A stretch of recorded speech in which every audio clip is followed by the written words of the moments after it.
స్తోత్రాలండి. దేవుడి నామానికి వందనాలు. పాస్టర్ గారికి వందనాలండి.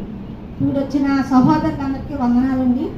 అయితే ఇప్పుడు నేను చెప్పబోయే సాక్ష్యం ఏంటంటే, పరిశుద్ధ మందిరానికి వచ్చిన తర్వాత ఆరోగ్యాలు ఇస్తాడు, ఆపద నుంచి తప్పించాడు, పిల్లలు మంచి భవిష్యత్తులు ఇస్తున్నాడు.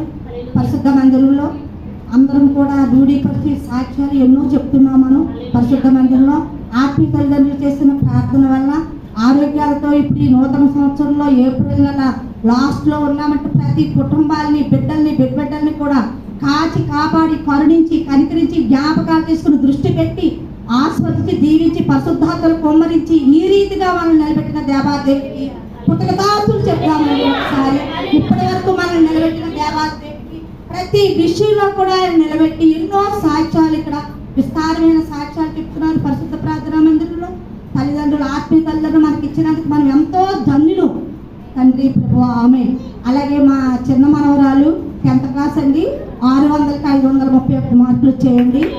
ఆ మార్కులు వచ్చాయి. మన 10th క్లాస్ రిజల్ట్స్ వచ్చాయి కాబట్టి అమ్మగారు ఫోన్ చేస్తున్నారు. నేను అప్పుడు వేరే ఫోన్లో ఉన్నాను.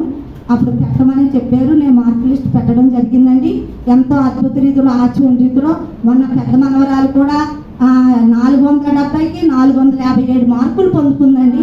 అలాగే ఫస్ట్ సారి కూడా 10th క్లాస్ 9.7 మార్క్స్ వచ్చాయండి అమ్మాయికి. ఈ అమ్మాయికి కూడా మంచి మార్క్స్ వచ్చాయి. అద్భుత రీతిలో ఆచరణ రీతిలో నా తండ్రి ఎంతో కార్యాలు అమ్మగారు రోజు ప్రార్థన చేస్తూ ఉంటారు. నా ప్రార్థనలు అందరి ప్రార్థనలు విని దేవుడు కార్యం సఫలపరిచినందుకు వందనాలు తండ్రి. ఆయన మనం ఎంతో ఘనపరచుకోవాలి, మహిమపరచుకోవాలి. ఒకసారి అందరం ఘనపరచుకున్నామండి.